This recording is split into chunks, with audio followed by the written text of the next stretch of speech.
అశరీరవాణి అంటే వేదం. వేదమునకు శరీరం ఉండదు, అది ఈశ్వర ప్రోక్తము, అపౌరుషేయము. వేదం చెప్పిందయా ఈ విషయాన్ని, ఉపనిషద్ రహస్యాలని దశమస్కంధం ఆవిష్కరిస్తోంది అని గుర్తు. కాబట్టి ఇదిగో, కాబట్టి ఇప్పుడు ఆయన భయపడుతున్నాడు. కంసుడు ఈశ్వరుడికి ఎందుకు భయపడతాడు అంటే, ఈశ్వరావిర్భావము లోపల జరిగితే ఇక తనకి ఆస్తిత్వము లేదు. ఇన్ని కోట్ల జన్మల నుంచి ఆధిపత్యం వహిస్తున్న వాడి ఉద్యోగం ఊడిపోతుంది, తనేమిటో తెలిసిపోతుంది అవతల వాడికి. అందుకని ఈశ్వరుని యొక్క ఆవిర్భావము లోపల జరగకుండా అడ్డు పెడుతూ ఉంటాడు. అందుకే పురాణ వైరాగ్యం, ప్రసూతి వైరాగ్యం, శ్మశాన వైరాగ్యం అంటారు. వింటున్నంతసేపు అమ్మమ్మ అదుపు చెయ్యాలనిపిస్తుంది, బయటికి వెళ్ళగానే మభ్యపెట్టేస్తాడు. వాడికి ఏముంది, అలా చెప్తాడు, ఏదో వచ్చాడు కాబట్టి వదిలేయవన్నీ అంటాడంతే. కాబట్టి అదిగో ఆ కంసుడు ఎక్కడ అష్టమ గర్భంలో కృష్ణుడు పుట్టేస్తున్నాడో అని భయపడిపోతున్నాడు. ఆవిడ కడుపులోకి విష్ణు తేజస్సుని స్వీకరించింది. ఇప్పుడు కృష్ణుడు పెరిగిపోతున్నాడు, ఆపగలిగాడా ఏమైనా ఈ పరిణామాల్ని? ఏవీ ఆపలేడు. కానీ అజ్ఞానం ఏమిటంటే, నేను చచ్చిపోకూడదు, నేను చచ్చిపోకూడదు, నేను చచ్చిపోకూడదు. నే చచ్చిపోకూడదు అన్న మాటలో ఉన్న సత్యం వైపుకి కానీ కొంచెం తిరిగాడు అనుకోండి, అంతే జ్ఞానం అయిపోయినట్లు లెక్క. నే చచ్చిపోకూడదు అన్న మాట అనవలసిన అవసరం లేదు. ఎందుకో తెలుసా అండి, నేను బ్రహ్మచారిగా ఉన్నాను, నాకు పెళ్ళైపోయింది. ఇప్పుడు నేను గృహస్థునైతే, ఇప్పుడు ఏమంటే టిఫిన్ తిన్నానని మర్చిపోయానని మళ్ళీ తిన్నాను అనుకోండి, తప్పులేదు. నేను బ్రహ్మచారిగా ఉండి ఉండి ఉండి ఉండి నాకు పెళ్ళయింది అనుకోండి, 23వ ఏటో 24వ ఏటో, పెళ్ళైన వారం రోజులకి ఎవరో వచ్చి, కోటేశ్వరారు మీకు మంచి సంబంధం తీసుకొచ్చామండి అన్నారు అనుకోండి. అంటే నేను పెళ్లి చూపులకి వెళ్ళి ఎవరో చూసి, అదేంటయ్యా కిందటి వారం పెళ్ళయింది కదంటే మర్చిపోయానండి అన్నట్లు ఏమనుకోకండి అంటే బాగుంటుందా? ఒకసారి గృహస్థు అయిన తర్వాత ఇక నువ్వు బ్రహ్మచారివి కావు అని జీవితాంతం గుర్తుంటుంది. నీకు ఒకసారి ప్రమోషన్ వచ్చేసాక ఇక నేను క్లర్క్ని కాను, ఆఫీసర్ని అని గుర్తుండిపోతుంది.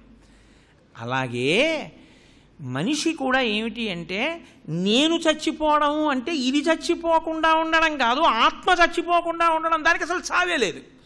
కాబట్టి నేను చచ్చిపోయేవాడను కాను, ఆత్మగా నేను ఎప్పుడూ ఉంటాను. దేనికి బెంగ?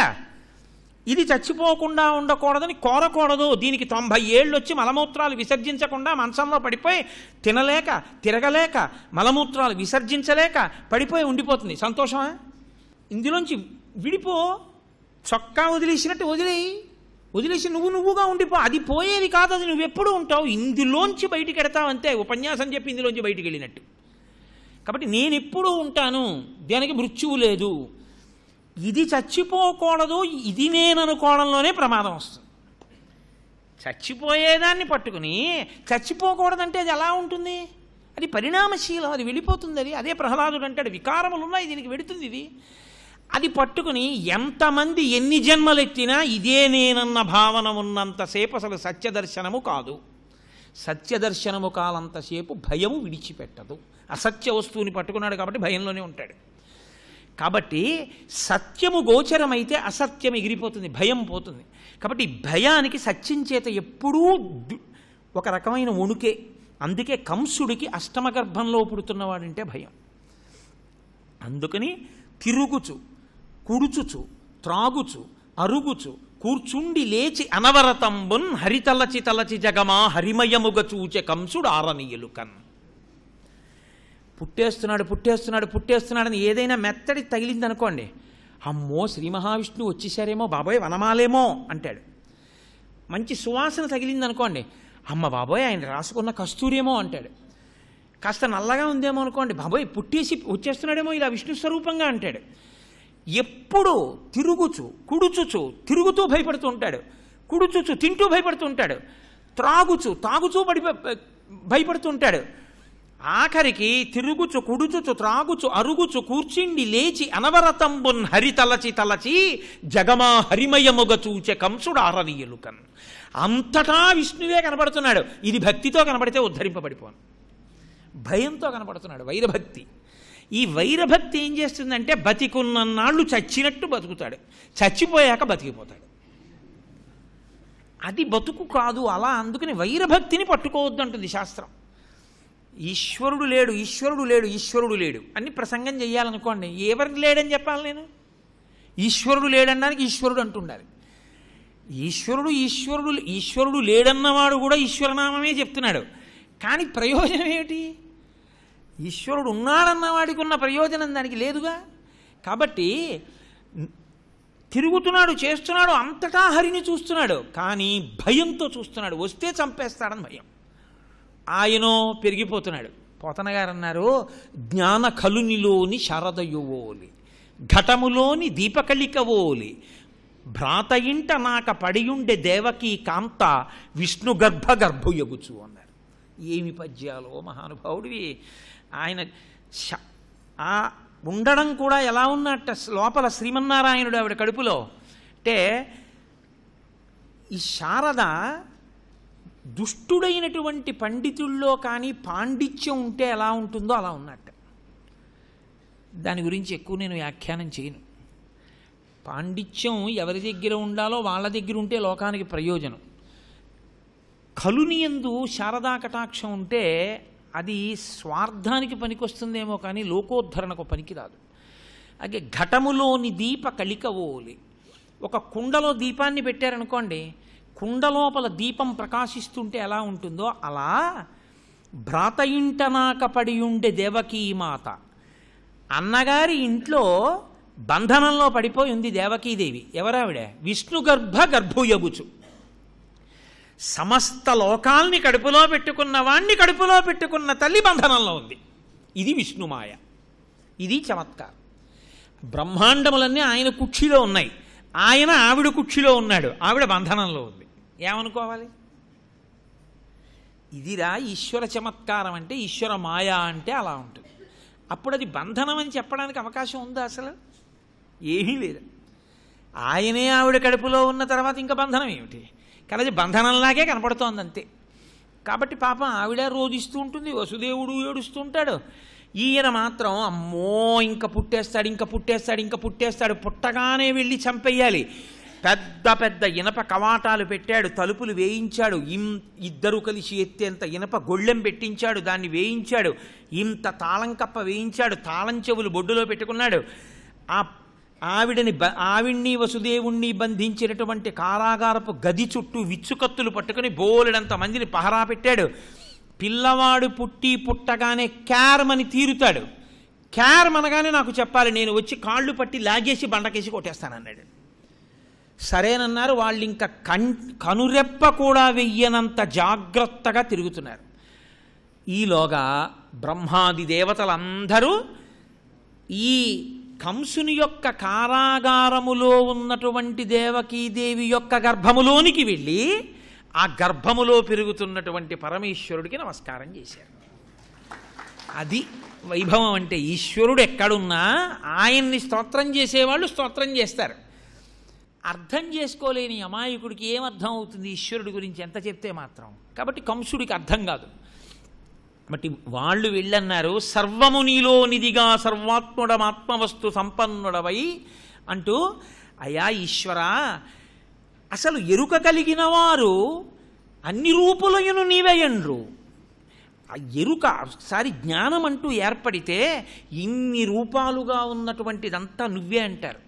ఆ ఎరుక లేకపోతే, జ్ఞానం లేకపోతే మూర్ఖులైపోయి అది వేరు ఇది వేరు ఇది వేరు అంటారు. ఈశ్వర, నువ్వెంతటి మహిమాన్వితుడవు. ఈ లోకంలో అనేకమైనటువంటి శరీరములను సృజించావు. ప్రతి శరీరమును ఒక చెట్టు ఎలా ఉంటుందో అలా సృజించావు. ఒక చెట్టుకి ఒక శరీరానికి దగ్గర సంబంధాన్ని పెట్టావు. ప్రతి శరీరానికి కూడా ఆది పాదు ఎక్కడుంటుంది అంటే సంసారమునంది.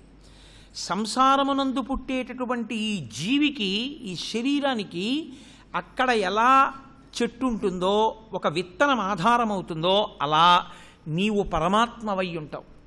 సుఖదుఖములనేటటువంటి 2 పళ్ళు, దీనికి సత్వరజస్తమో గుణములనేటటువంటి 3 గుణాలు, ధర్మార్థ కామమోక్షములనేటటువంటి 4 పొందడానికి శబ్ద స్పర్శ రస రూప గంధములనేటటువంటి 5 తన్మాత్రలతో పంచేంద్రియములు మనస్సు అనబడేటటువంటి 6 సంఘాతముగా చర్మము, రక్తము, మాంసము, కొవ్వు, అస్థి, శుక్ల, మేధ అనబడేటటువంటి 7 పదార్థములతో దీన్ని 2 కాళ్ళు, 2 చేతులు, 4, 5 శిరస్సు, 6 కంఠము, 7 హృదయము, 8 ఉదరము అనబడేటటువంటి 8 అవయవముల యొక్క సంఘాతంగా 2 కళ్ళు, 2 ముక్కు కన్నాలు, 2 చెవుల కన్నాలు 6, నోరు 7, మలద్వారం 8, మూత్రద్వారము 9 అనబడేటటువంటి 9 కన్నములు ఉన్నటువంటి ఒక తోలు తిత్తిలో ప్రాణ అపాన వ్యాన ఉదాన సమాన నాగ కూర్మ కృకర ధనంజయ దేవదత్తములనేటటువంటి 10 వాయువులను కుంభించి ఒక గాలి బుడగని సూది పెట్టి ఇలా అంటే పట్టని బద్దలవ్వాలి. 9 రంధ్రములున్న కన్నంలో 10 వాయువులు నీ శాసనం అయ్యేంత వరకు బయటికి వెళ్లకుండా తిరుగుతూ ఉండాలి. అలా నిర్మాణం చేసినటువంటి ఓ పరాత్పర, ఎక్కడ ఉన్నా నీ శక్తియే. అది ఈశ్వర విలాసము. అది హేతువునకు అందేది కాదు. అది సామాన్య బుద్ధికి అర్థమయ్యేటటువంటి విషయము కాదు. ఒక్క నువ్వు గింజలో సమస్తమైనటువంటి నువ్వు గింజలు ఉన్నాయి. ఒక్క నువ్వు గింజ పట్టుకెళ్ళి పంట వేస్తే ఇన్ని నువ్వు గింజలు వస్తాయి. ఇన్ని నువ్వు గింజలు మళ్ళీ వేస్తే ఇన్ని నువ్వు గింజలు వస్తాయి. మళ్ళీ ఇన్ని వేస్తే ఇన్ని వస్తాయి. ఒక్క నువ్వు గింజలో ఇన్ని ఉండగలిగినప్పుడు ఒక్క కడుపులో ఉన్నవాడి యందు ఇన్ని బ్రహ్మాండములు ఎందుకు ఉండలేవు? కాబట్టి ఈశ్వర, అన్నీ నీలో ఉన్నాయి. అటువంటి పరాత్పరుడవై ఉన్నావు. ధర్మ సంరక్షణ కోసమని ఇవాళ దేవకీదేవి యొక్క గర్భమునందు ప్రవేశించావు అని వాళ్ళు స్తోత్రం చేసి నిర్గమించారు. శ్రావణ మాసం వచ్చింది. అష్టమి తిథి, అర్ధరాత్రి వేళ, ఖచ్చితంగా 12 గంటలు. వర్ష ఋతువు కదండి. ఆకాశం అంతా చీకటిగా ఉంది. చిన్న చినుకు పడుతోంది. అర్ధరాత్రి 12 గంటల వేళ ఆ కారాగారంలో దేవకీదేవి ప్రసవ వేదన పడుతుంటే బంధనములలో ఉన్నటువంటి వసుదేవుడు లేచి వెళ్ళి భార్యకి ఉపచారం చెయ్యలేడు. ఒక పురుషుడిగా ఎదురుగుండా కూర్చుని చూస్తూ బాధపడడం కాదు, అసలు చూడడానికి యోగ్యమైన సందర్భం కాదు. ఆవిడ ఎంత బాధ అంటే కన్నతల్లిగా గట్టిగా 4 కేకలు వేయలేదు. ఎందుకని అంటే వేస్తే పిల్లాన్ని చంపేస్తారు. కన్నతల్లి ప్రేమ. ఇంత బాధతో ఆవిడ ఆ కారాగారమునందే ఉండగా ఈ పాపమంతా కంసుడి ఖాతాలో పడలా, బతికినట్టా చచ్చిపోతున్నట్టా వాడు. ఇంత పాపాన్ని మూటగట్టుకు చావద్దు, రేపు పొద్దున్న బతుకుతాననుకుంటున్నాడు వాడు. ఆవిడికి ప్రసవమైంది అంతే. సామాన్యమైనటువంటి ప్రాకృత శిశువు ఉంటాడు అని వాళ్ళు అనుకున్నారు. తీరా చూసేసరికి జలధరదేహు నాజాను చతుర్బాహు సరసీరుహక్షు విశాలవక్షు జారు గదా శంఖచక్ర పద్మ కౌస్తుభ నివాసు అని మహానుభావుడు ఆ పుట్టినటువంటి వాడిని పుట్టినట్టు ఇలా చూడగానే అసలు వసుదేవుడు తెల్లబోయాడన్నారు అంతే. ఎందుకంటే ఆ వచ్చినటువంటి వాడు జలధరదేహు నాజాను చతుర్బాహు సరసీరుహక్షు విశాలవక్షు జారు గదా శంఖ చక్ర పద్మ కౌస్తుభ నివాసు కంఠ కౌస్తుభమణి కాంతిభాను కమనీయ కటిసూత్ర కంకణ కేయూర శ్రీవత్సలాంఛనంచిత విహారు మరుకుండల ప్రభాయుత కుంతలలాటు వైఢూర్య మణిగణ వరకిరీటు బాలు పూర్ణేందు రుచిజాలు భక్త లోకపాలు సుగుణాలవాలు కృపావిశాలు చూచి తిలకించి పులకించి చోద్యమంది ఉబ్బి చెలరేగి వసుదేవుడు ఉత్సహించే. ఏదో పిల్లవాడు అనుకుని ఇలా చూశాడు వసుదేవుడు. కోటి సూర్యుల పగిదిన వెలిగిపోతున్నాడు. జలధరదేహు, నీరు పట్టిన మబ్బు ఎలా ఉంటుందో అంత చల్లటి కాంతితో నల్లటి దేహంతో ఉన్నాడు. జలధరదేహు నాజాను చతుర్బాహు సరసీరుహాక్షు విశాలవక్షు, విశాలమైన వక్షస్థలంతో చతుర్బాహువులతో శంఖచక్ర గదా పద్మములను పట్టుకున్నటువంటి వాడై కంఠ కౌస్తుభమణి కాంతిభాను, కంఠమునందు కౌస్తుభమణి కాంతులు విరజిమ్ముతుండగా కంఠ కౌస్తుభమణి కాంతిభాను కమనీయ కటిసూత్ర కంకణ కేయూర శ్రీవత్సలాంఛనంచిత విహారు. శ్రీవత్సం ముద్రతోటి మహానుభావుడు ఆ అందమైనటువంటి కటిసూత్రంతో లాంఛనంచిత విహారు ఉరుకుండల ప్రభాయుత కుంతలలాటు వైఢూర్య మణిగణ వర కిరీటు, వైఢూర్యమణులతో ఒప్పేటటువంటి కిరీటంతో బాలు పూర్ణేందు రుచిజాలు భక్తలోకపాలు సుగుణాలవాలు కృపావిశాలు. పోనీ అదేదో పెద్ద ఆకారం నిలబడి కాదు, చిన్న పిల్లవాడి రూపంలో అలా వచ్చాడు. అసలు ఒక చిన్ని విష్ణుస్వరూపంగా అలా పుట్టాడు. పుట్టి సుగుణాలవాలు కృపావిశాలు చూచి తిలకించి పులకించి చోద్యమంది ఉబ్బి చెలరేగి వసుదేవుడు ఉత్సహించే. పొంగిపోయాట వసుదేవుడు. ఓహో, శ్రీమన్నారాయణుడు నా కడుపున పుట్టాడు రా, పుట్టుక లేనివాడు పుట్టాడు, నాకింతకన్నా అదృష్టమేమిరా అన్నాడు. కానీ కొడుకు పుట్టినప్పుడు తండ్రి గబగబా వెళ్ళి స్నానం చేస్తాడు, సచేల స్నానం. కానీ స్నానం చేయడానికి అవకాశం ఏది? బంధనాల్లో ఉన్నాడు.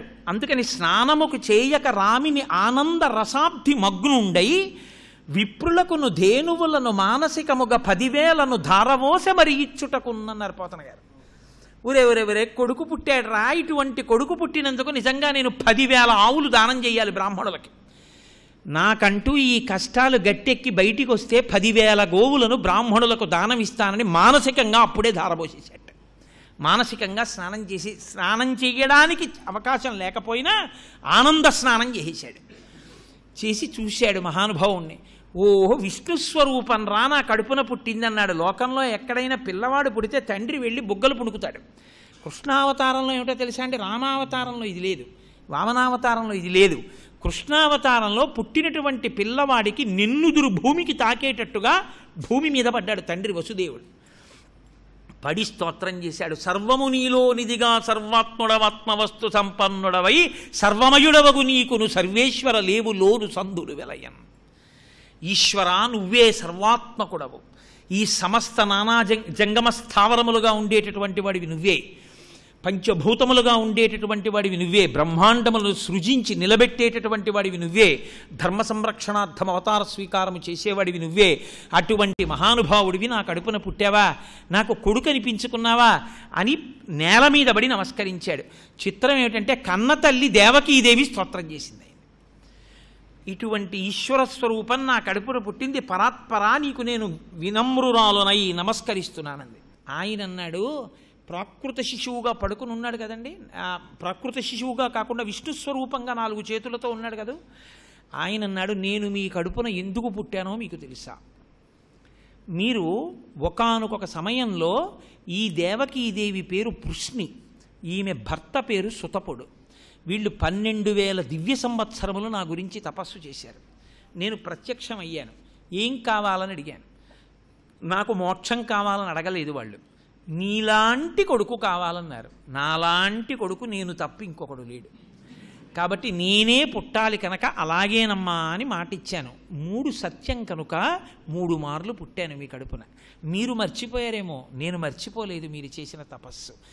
మీరు తెలిసి కానీ తెలియక కానీ ఈశ్వరుడికి చేసినటువంటి కించిత్ సేవని కూడా ఆయన మర్చిపోడు, ఆయన గుర్తుపెట్టుకుంటాడు.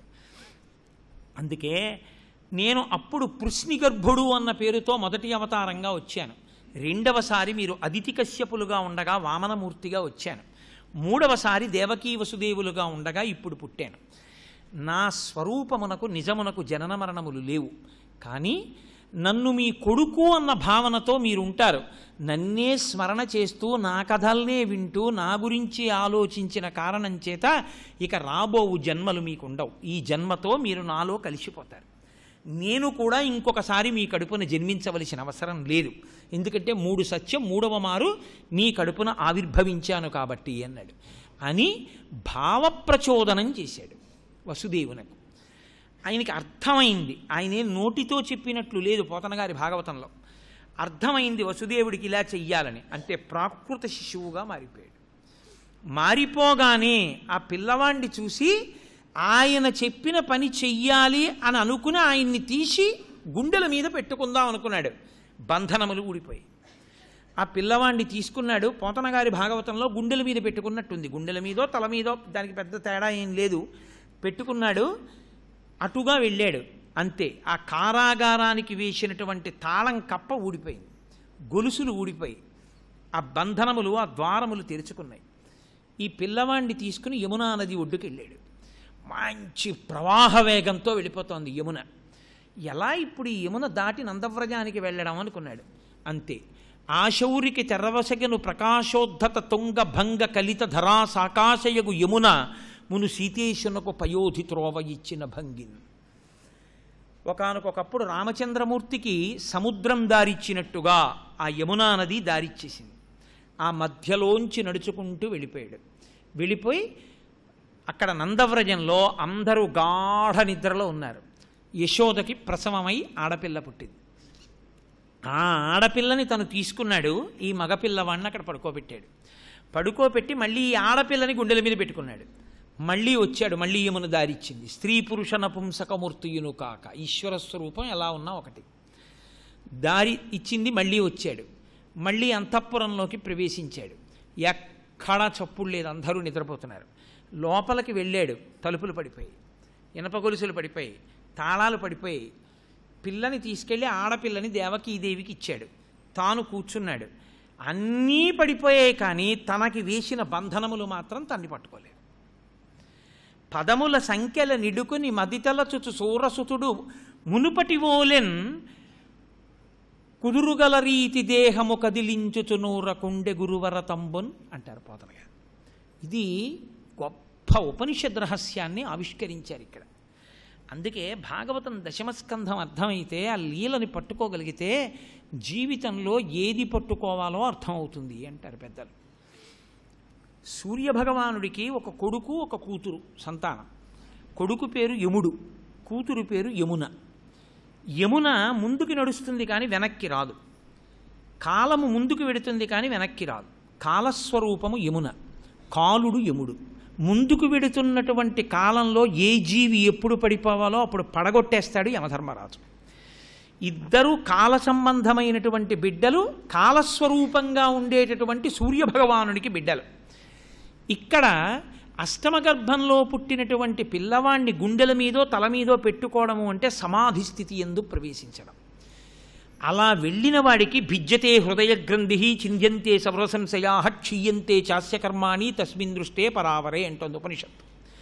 సంశయములన్నీ విడిపోతాయి, సందేహములన్నీ తొలగిపోతాయి, కర్మబంధనములన్నీ తెగిపోతాయి.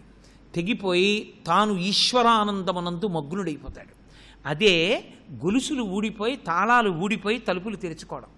మధురానగరము కంసుడు పరిపాలించినంత కాలం కృష్ణుడు ఉండడు. మధుర అంటే మధురమైనటువంటి ఆలోచనలతో ఉన్న మనసు. కంసుడు అధిపతిగా ఉండి మధురని పరిపాలిస్తే అక్కడ కృష్ణుడు ఉండడు. కృష్ణ అంటే నిరతిశయానందం.